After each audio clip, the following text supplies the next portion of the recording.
दोस्तों, जय हिंद, जय भारत। बिरनमणि त्रिपाठी का नमस्कार स्वीकार कीजिए।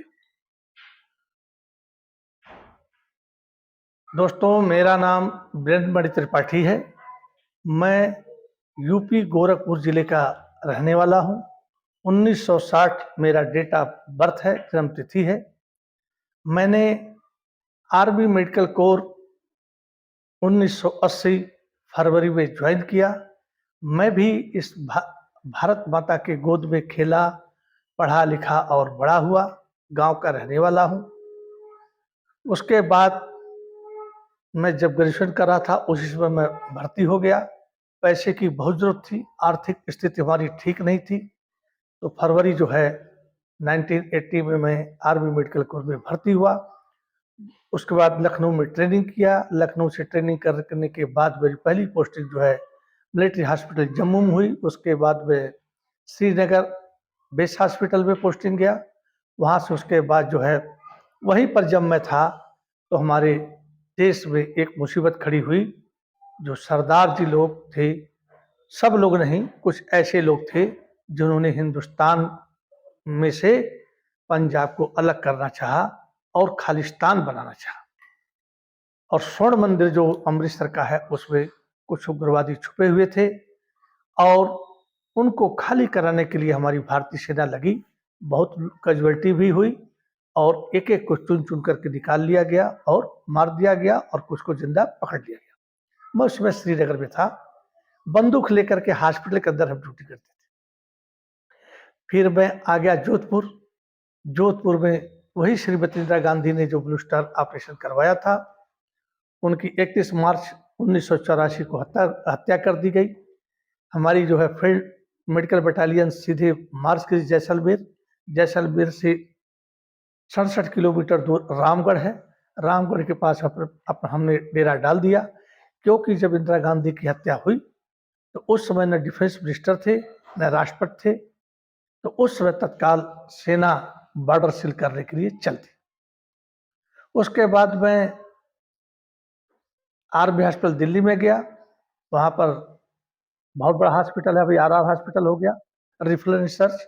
वहाँ पर मैंने ट्रेनिंग लिया 1 साल की और वहाँ पर रहा और अच्छे अच्छे लोगों से, अच्छे अच्छे डॉक्टरों से मिला। मेरे जीवन का सबसे बड़ा उद्देश्य क्या होता है? सीखना। चाहे मैंने बंदूक चलाने की ट्रेनिंग ली, चाहे मैंने दौड़ने की ट्रेनिंग ली, रस्से पर चढ़ने के लिए मंकी रोप पर ट्रेनिंग ली, मैं हर जगह अव्वल ही आया, क्योंकि मेरे अंदर कर्तव्य निष्ठा भरी हुई है। और आसाम में तिनसुकिया के पास एक मिलिट्री हॉस्पिटल है, उनका नंबर नहीं बताऊंगा सिक्योरिटी के तौर पर। उस हॉस्पिटल में हम लोग गए, दीप की फायरिंग थी, हमारा हॉस्पिटल भी गया हुआ था। दोस्तों, आप लोग सोचकर ताज्जुब होंगे कि जब फायरिंग रेंज पर हुआ तो हमारे सीओ साहब शुक्ला साहब थे, कहे कि जो प्रथम आएगा उसको इनाम मिलेगा। और मैं उस फायरिंग में था, उसमें मैं भाग लिया और प्रथम आया और मुझे इनाम भी मिला। पर इनाम नहीं बताऊंगा अस्पताल ने क्या दिया मुझे। चलिए बता देता हूँ। मैं था नहीं, मैं छुट्टी आ गया था। मेरी जगह पर एक हमारे नर्सिंग असिस्टेंट उग्रा साहब ने इनाम दिया था। उस समय नायक थे, मैं लांस नायक था। उसके बाद जब आया तो पता चला कि Q Karpin hair fertiliser oil तेल मिला हमको है। चलिए, इनाम तो चाहे एक टॉफी हो और चाहे वह तेल हो, इनाम तो इनाम ही होता है। तो शूटिंग में भी मेरा अच्छा था। और जो मैंने पढ़ाई किया, खास करके जब सेना में मैं गया तो हम लोग को अंग्रेजी कम आती है, यूपी वाले, वो भी गांव के लड़के। लेकिन मैंने लोगों को देख देख करके सीखा और अच्छी ट्रेनिंग मेडिकल की ली और अपना काम सुचारू ढंग से हमने किया। बहुत जगह पोस्टिंग गया और लास्ट मेरी पोस्टिंग है दोस्तों 23 RR MS मद्रास में गया। ये जो है 23 RR उस समय थी गुरेज सेक्टर में, जहाँ पर हमारे माननीय प्रधानमंत्री मोदी जी जाते हैं, जवानों से हाथ मिलाते हैं। उसी जगह पर एक कंचन वन है, वहाँ पर मैं गया और वहाँ पर एक बहुत ऊंचाई पर एक पोस्ट है, भीम पोस्ट, उस पर भी गया। मैं कभी किसी पोस्ट से जाने में, काम करने में मैं घबराता नहीं हूँ और मुझे कभी जो है कामचोरी मुझे पसंद नहीं है। जो काम मिला उसको मैंने किया और हमारे डॉक्टर साहब जो है पीठ ठोक करके और या हाथ मिला करके शाबाशी दी। दिल्ली में था तो मिस यूनिवर्स प्रियंका चोपड़ा जो उन्होंने अमेरिका के लड़के से शादी की, इनकी माता और पिता दोनों डॉक्टर थे। पिताजी थे मेजर थे मेरे सामने अशोक चोपड़ा और माताजी भी मेजर ही थी मेरे ख्याल से या कैप्टन थी मधु चोपड़ा। इन लोगों के साथ भी मैंने ड्यूटी किया है और स्वर्गीय अशोक चोपड़ा जी के साथ तो ड्यूटी करने में बहुत मजा आता था। वेरी नाइस आदमी थे, ये तो मैं कहूँगा। कुछ ऐसी बातें जो नहीं बता सकता हूँ, मतलब वेरी वेरी नाइस आदमी मेजर अशोक चोपड़ा। फिर मैं कारगिल के युद्ध में रहा और जब मौत कब किसको ले जाएगी कुछ कह नहीं सकते। तोप खाने का बम मारा है हमारे ऊपर, मोटर्स का आ रहा है, गोलियां तो यहाँ पर कम चलती हैं, ये बड़े हथियार ही चलते हैं।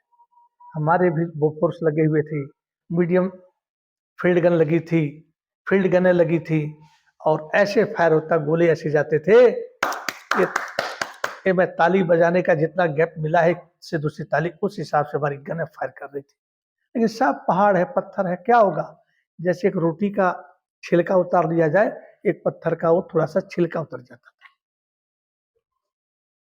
फिर लास्ट में हवाई जहाज की तरफ से लेजर बम के द्वारा टाइगर हिल की जो लड़ाई थी उस पर तो मैं नहीं था, तो वहां पर मैंने सुना, किताबों में पढ़ा, वीडियो देखा कि वहां पर जोगिंदर सिंह जिनको परमवीर चक्र मिला है उन पर भी मैंने वीडियो बनाया है। और वहीं से फिर मैं अपने घर आ गया। आने के बाद 2-3 साल मैंने प्रैक्टिस किया अपना। प्रैक्टिस करने के बाद जो है एयरफोर्स में फार्मासिस्ट की जगह निकली, भरा। अच्छी ट्रेनिंग लेने का मतलब होता है, पढ़ाई करने का मतलब होता है कि बहुत लोग आए थे, एक पोस्ट खाली होती, बहुत लोग आते हैं और भगवान की कृपा से मेरा सिलेक्शन हो गया। फिर पीसीएस की मैं तैयारी करता रहा। आने के बाद मेरे पास एबीसीडी कुछ पता नहीं था पीसीएस क्या होता है। हाँ, मेडिकल की पढ़ाई मैंने ठीक की थी, पीसीएस तो नहीं, लेकिन कुछ लड़के ऐसे मिले, मैं ढूंढता रहा। लोगों ने कहा कि ऐसे पढ़िए और किताबें लिया हमने, खरीदा, पुरानी किताबें खरीदी। समस्याएं बहुत होती हैं क्योंकि सृष्टि में कभी समस्या खत्म नहीं होती, कभी अच्छे दिन कभी बुरे दिन। पर यह है कि जो गरीब घर का होता है वो धीरू भाई अंबानी जैसे एकाध आदमी ही बनते हैं, सब लोग धीरू भाई अंबानी नहीं बनते हैं, टाटा बिरला नहीं बनते हैं। कुछ परिस्थितियां अच्छी होती हैं, कुछ परिस्थितियां अच्छी से खराब हो जाती हैं, उसे में चलता रहता है। तो मैं पढ़ा और उसके बाद 3 बार मैं इंटरव्यू गया, लेकिन इंटरव्यू में मैं सक्सेस नहीं हो पाया। मेरा लक ही अच्छा नहीं था। एक बार तो जा रहा था, जाने के 4-5 घंटे पहले एक्सीडेंट हो गया। गया, बस रास्ते में फंस गई। उसी समय इलेक्शन ड्यूटी भी हमको जाना था और मछली शहर एक जगह है इलाहाबाद से पहले, वहाँ पर 7 घंटे बस हमारी जाम में फंस गई। इंटरव्यू 9 बजे था और मैं 12 बजे पहुँचता हूँ। चलिए तो लंबी बात हो गई। उसके बाद मैं इसमें एयरफोर्स में रहा। तो जब मेरा पीसीएस में नहीं हुआ तो लोगों ने कहा कि अरे यार आप तो आने के बाद बीएड किए हो यूनिवर्सिटी गोरखपुर से, तो क्यों नहीं टीचर्स का फॉर्म भर देते हो? टीचर का फॉर्म भरे दोस्तों और पहली बार में ही हम पास हो गए और किस्मत से इंटरव्यू में भी पास हो गए। जो रचा है सृष्टि को जिस प्रभु ने वही ये सृष्टि चला रहे हैं। हम कुछ नहीं है, हमें कहाँ पहुँचाना है पहले से निर्धारित है। मैं पीसीएस नहीं बना पर इंटर कॉलेज का टीचर बन गया। ये देखिए मैं लेक्चर दे रहा हूँ, जिस दिन मेरा विदाई है मैं ज़्यादा फोटो नहीं रखता हूँ। कुछ कारगिल्स के मैंने फोटो उस समय खिंचवा लिए थे, तो वो मैं 2 फोटो आपके डाल रहा हूँ, बहुत पुराने हो गए हैं और एक टीचर्स वाला। और एक बार जब हम हमारी मिसेज आसाम जा रहे थे तो एक नई-नई शादी हो चुकी थी, 1 साल हो गया था, उसका एक फ़ोटो डालता हूँ कि उस समय 26 साल की मेरा चेहरा कैसा था। अभी तो पहले मेरे और वीडियो में आप मुझे देखेंगे, लेकिन पितृपक्ष था, पिताजी नहीं हैं, उनके शोक में हम लोग को ये सब मुड़वाना पड़ता है, आप तो जानते ही हैं देखिए। तो उसके बाद किया था। तो मुझे आप लोगों का ये मेरा इतिहास है, बस एक ही चीज़ कहूँगा, झूठ मत बोलिए और बोलिए भी तो बड़ा ऐसा झूठ मत बोलिए कि आगे वाला का नुकसान हो जाए। अपने बचाव में डिफेंड के लिए आप झूठ बोल सकते हैं, मैंने वही किया है। लेकिन झूठ बोल करके किसी का नुकसान करेंगे तो आपका भला कभी नहीं होगा। ये मैं 64 ईयर्स रनिंग है मेरा, और उसके बाद मैं आपको बता रहा हूँ कि अभी 64 बीत गया, 65 रनिंग हो गया। तो कहने का मतलब है कि भगवान माफ नहीं करेगा। कोई है ऊपर, जो भजन है, रचा है सृष्टि को जिस प्रभु ने, वही ये सृष्टि चला रहे हैं, जिन्होंने भेजा है जगत में वही वापस बुला रहे हैं। एक दिन हमें जाना है, चाहे बिड़ला हो, टाटा हो। अभी टाटा देखिए, रतन टाटा, सब लोग जा रहे हैं अपनी चीजें जो यहाँ की हैं।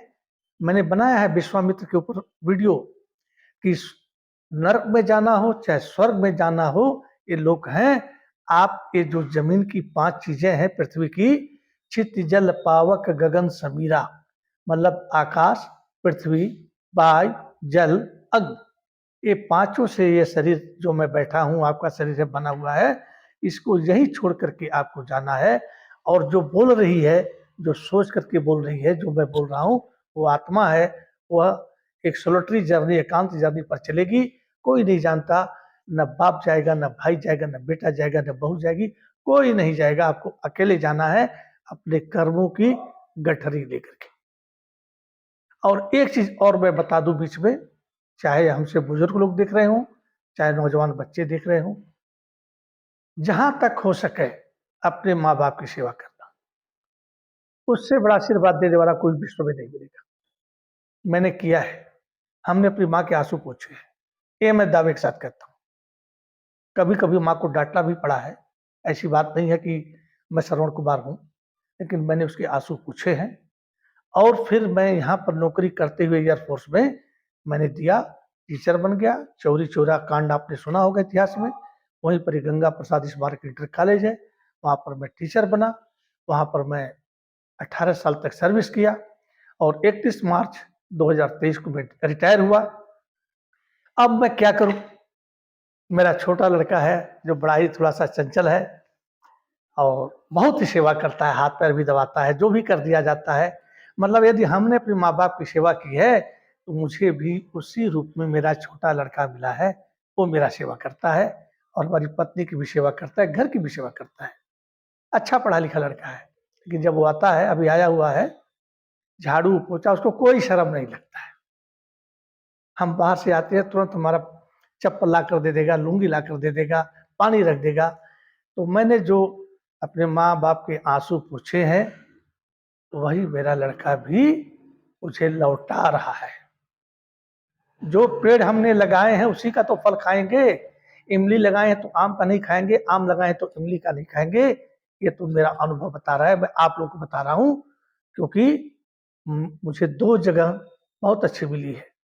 एक तो देश का सेवा करने के लिए, और दूसरा उन बच्चों को, चाहे वो डॉक्टर बन जाए, इंजीनियर बन जाए, आईएएस पीसीएस बन जाए, उनको मैंने दिल से पढ़ाया है। ये बच्चे भी मेरा वीडियो देख रहे होंगे, बच्चियां भी देख रही होंगी, यदि उनके पास है तो कहेंगे कि हाँ सर जी, इस कुर्सी पर बैठ करके इन्होंने कभी जो अपना समय गलत नहीं गंवाया, और कभी भी ऐसा नहीं हुआ 18 साल में कि मैं पढ़ाने न गया हूँ। ये मेरा वादा है। और कुछ फौजी भाई यदि हमारे पुराने देख रहे होंगे, जिनके साथ मैंने ड्यूटी किया है, तो भी कहेंगे कि हाँ मणि जी ने ड्यूटी ठीक की है। और कुछ डॉक्टर साहब भी यदि देख रहे होंगे, जिंदा होंगे, तो भी कहेंगे कि हाँ ये लड़का हमारे साथ था और अच्छा लड़का था और शाबाशी लेता रहा। तो ये छोटी सी जिंदगानी है, चलना है, सबको चलना है। तो लड़के ने कहा कि पापा आप यूट्यूब पर वीडियो बनाइए। शुरू शुरू मैंने वीडियो बनाया, देखिए कैसा है, मुझे कुछ नहीं आता था। लेकिन कक्षा 10 में जो लड़के पढ़ते थे उनसे सीखा, जो और कम पढ़ते थे उनसे सीखा, जो थोड़ा ज़्यादा पढ़ते थे उनसे सीखा, कुछ यूट्यूब में सर्च कर करके सीखा। तो अभी तो मैं बहुत अच्छा वीडियो नहीं बना पाता हूँ, लेकिन फिर भी जो है दर्शकों के लिए इतना तो मैं समझा ही देता हूँ कि कहानी कैसे चल रही है, इसमें कौन कौन पात्र हैं। मुझे बड़ी खुशी होती है कि मैं रिटायर होने के बाद अपना समय अपने घर में, अपने बच्चों में और इस संसार में गुजार रहा हूँ। खुश हूँ, बहुत खुश हूँ आप लोग का आशीर्वाद से। और आप लोग हमारा वीडियो खूब अच्छा लाइक भी कर रहे हैं, जो भी मैं बना रहा हूँ। पर एक थोड़ा-सा दिल को दुःख है दोस्तों कि यदि 2000 हमारे व्यू हो गए हैं, 1000 हो गए हैं, 500 हो गए हैं, 700 हो गए हैं, 300 हो गए, 200 हो गए हैं, तो सब्सक्राइब नहीं बढ़ रहे हैं और घंटे नहीं बढ़ रहे। यदि इस फौजी भाई के लिए आपके दिल में थोड़ा भी प्रेम है, या टीचर गुरु जी जिसको बोलते हैं प्रेम है, तो वीडियो आप जो भी देखे हैं, लाइक किए हैं, तो उस वीडियो को आप जरा सब्सक्राइब भी करते रहिए, जिससे कि मैं ये कहूँ कि जो मैं वीडियो बना रहा हूँ, मुझे जो अपने बताने पर गर्व हो रहा है, कि मुझे ये भी गर्व हो कि मैंने अच्छा ही काम किया है। क्योंकि मेरे काम ही, एक लड़के ने कहा कि सर एग्जाम कब होगा? आप लोग तो एग्जाम से छुट्टी पा गए। हमने कहा ना बेटा, तुम्हारा एग्जाम तो साल में 3 बार पहले होता था, अब तो 2 बार होता है, हाफ ईयरली और एनुअल। मेरा एग्जाम तो रोज होता है कि मैं बोर्ड पर आता हूँ और आपको पढ़ाता हूँ। कैसा पढ़ाया हूँ, नंबर आप लोग देते हो। कोई कोचिंग में पढ़ के आता है, कोई कहाँ से आता है, कोई कैसे क्वेश्चन पूछ देता है कि मास्टर साहब को फंसा दे, देखो मास्टर साहब को आता नहीं है। लेकिन गुरुजी तो गुरुजी होते हैं, कोचिंग में पढ़ाने वाले से आप प्रश्न पूछ कर आओगे तो हमारे जैसे गुरुजी को तो नहीं फंसा पाओगे। बाकी कोई ऐसा फंस जाए तो मैं नहीं कर सकता हूँ। लेकिन मुझे सबसे बड़ी खुशी क्या होती है कि आप लोगों का प्यार मिल रहा है। उधर बच्चों का प्यार मिला, उधर सैनिकों का मिला। आज यूट्यूब बनाने से मुझे प्यार मिल रहा है।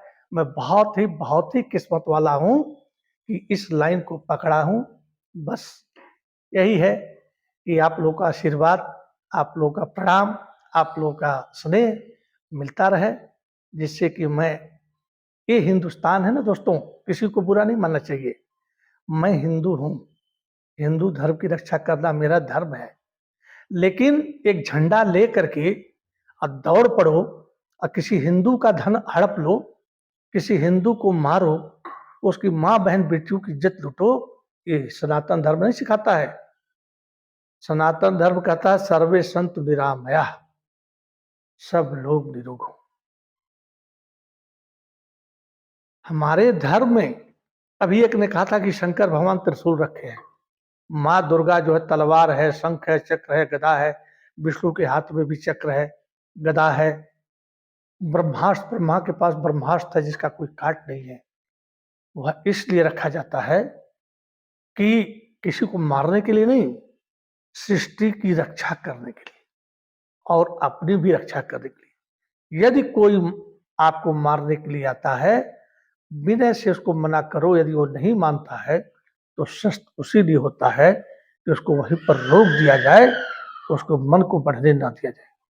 बड़े बड़े साम्राज्य लोग बनाए, दो का ही नाम लेता हूं मैं, तो बड़े साम्राज्य के बारे में जानता नहीं। हमारे यूपी में मोहम्मद भाई थे, अतीक अहमद, उनके पिताजी तांगा चलाते थे। यदि ये टेम्पू चलाते, हमसे 3 साल या 2 साल छोटे थे, तो हमारी तरह से वो भी कहीं बैठ करके समोसा दुकान में खाते और टेम्पू चलाते जीवन गुजारते। लेकिन नहीं, उनको तो साम्राज्य, गुंडा गुंडा वाला साम्राज्य बनाना था। तो 3 लड़कों ने पुलिस अभिरक्षा में जा करके उनकी खोपड़ी की पगड़ी को उठा करके और गोलियां धाए धाए 3 मारी। और दोस्तों मैं जानता हूं जब गोली लगती है किसी को तो 1 नंबर और 2 नंबर तुरंत हो जाता है, क्योंकि हमारे पास कैजुअलिटी फौजों की आती थी और हमने देखा है क्या भाव चेहरे पर होते हैं दर्द की पीड़ा की। तो जलती हुई गोली जब घुसती है तो उनका सारा साम्राज्य याद हो गया। यदि 2 सेकंड भी उनके प्राण रहेंगे तो अपने कर्म उनके याद आ गए होंगे। और साथ में उनका भाई भी मारा गया, दाऊद इब्राहिम, वो भी मर गया। जैसे बॉम्बे में सीरीज वाइज बम ब्लास्ट कराया था, सीरियल बम ब्लास्ट कराया था। तो किसका रहा है? औरंगजेब का भी जमाना नहीं है, सदा ना रहा है, सदा ना रहेगा जमाना किसी का, नहीं चाहिए दिल दुखाना किसी का। तो ये जो भजन बने ऐसे नहीं बने हैं, तो हमारे सनातन धर्म में हमने मनाया है। उसमें शंकराचार्य जी ने मटके में पिघले हुए लोहे को पी गए, मगर मछ ने उनका पैर पकड़ लिया, देखिएगा, और माँ से परमिशन लेकर के मुझे संत बनने का, संन्यास ग्रहण करने का आज्ञा दे दो। तो मगरमच्छ छोड़ देगा, माँ जैसे आज्ञा देती है छोड़ देता है। हमारे ऋषि मुनि ने वो काम किया है, वो काम किया है जिसको विश्व नहीं कर सकता। आज हम पिछड़े जरूर हैं क्योंकि हम ही अपने धर्म की बुराई करते हैं। कोई कहता है कि ये है वो है वो है, अरे क्या है यार, जो हमारी किताबों में लिखा है, यदि 2+2=4, 2 और 2 4 होते हैं, उसी तरह से हमारे महाभारत और रामायण में भी लिखा है, हमारे वेदों में लिखा है, उपनिषद में लिखा है, छंदों में लिखा है, हर चीज तो हमारे पास है। हमारा तो आयुर्वेद है, तुलसी को माना जाता है। आप देखते हैं आपको कुछ बुखार हो जाता है, किसी का काढ़ा पी लेते हैं, ठीक हो जाते हैं।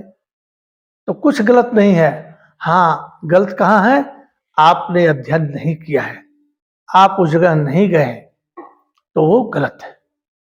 यदि एक उर्दू में लिखा हुआ कागज मिल जाए हमको, तो मैं उसको बता सकता हूँ उसमें क्या लिखा है, मैं तेरे लिए तो बेकार है। उसी तरह से जिन्होंने कभी ग्रंथों का अध्ययन किया ही नहीं, पर किया ही नहीं, वो क्या जानेंगे। अरे आप, एक चीज बता दूं मैं, विश्वामित्र जो है कोई मंत्र नहीं पढ़ रहे थे, ओम ओम का जाप कर रहे थे। और ओम का जाप करते करते पूरे, क्योंकि सारी सृष्टि ही ओम के अंदर में है। जो आदि शक्ति है ना, मुसलमान लोग भी निराकार ब्रह्म को पूछते हैं, जो ही आदि शक्ति है। कहते हैं कि शंकर जी ध्यान लगाए हैं, देवों के देव भोलेनाथ महादेव। तो जब देवों के देव महादेव खुद महादेव हैं, तो वो किसका ध्यान कर रहे हैं, वो भी एक ध्यान कर रहे हैं आदि शक्ति का। जिसने आदि शक्ति ने ब्रह्मा विष्णु महेश को पैदा किया, महाकाली महालक्ष्मी महासरस्वती को पैदा किया। ये गहरी बात है, बहुत लंबी वीडियो हो जाएगी। तो अब मैं अपने वीडियो को खत्म कर रहा हूं। तो मैंने बता दिया मेरा नाम क्या है, मैंने कहाँ कहाँ नौकरी की है। मैं भी फोटो उसमें डालूंगा, अपना फौज का भी फोटो डालूंगा और टीचर्स का भी डालूंगा, और उसको आप देखिएगा। और बस चलते चलते मेरे एक गीत याद रखना, कभी अलविदा ना कहना। ये गाना तो मुझे इतना अच्छा तो मुझे गाने आता नहीं है, लेकिन हम भी एक इंसान थे, फिल्म देखते थे, हम भी वही किए हैं जो आप कर रहे हैं, लेकिन लिमिट के हिसाब से किए हैं, लिमिट को पार नहीं किए हैं। तो बहुत अच्छा किस्मत वाला मैं हूँ कि एक देश की रक्षा के लिए भी डटा रहा, चाहे वह कारगिल का युद्ध रहा हो, चाहे नेफा का बढ़ रहा हो, चाहे बच्चों को पढ़ाने के लिए रहा हो, चाहे किसी को गोली लगी हो या एक्सीडेंट हो गया उसका खून रोकने का काम रहा हो, मानवता के नाम पर प्रभु ने मेरे से काम कराया है। और आज मैं अपने सनातन धर्म, अपने वीर सपूतों पर वीडियो बना रहा हूँ, उस पर भी मुझे भगवान जरूर जरूर एक दिन इनाम इसका देगा ही। यहाँ मिले या न मिले, लेकिन उस परलोक में तो शायद मैंने ऐसा कोई काम नहीं किया है जो मुझे परलोक मेरा अच्छा ना हो। इसी के साथ जय हिंद, जय भारत, वंदे मातरम। मेरा आप लोग को कोटि कोटि नमस्कार है। थैंक यू दोस्तों।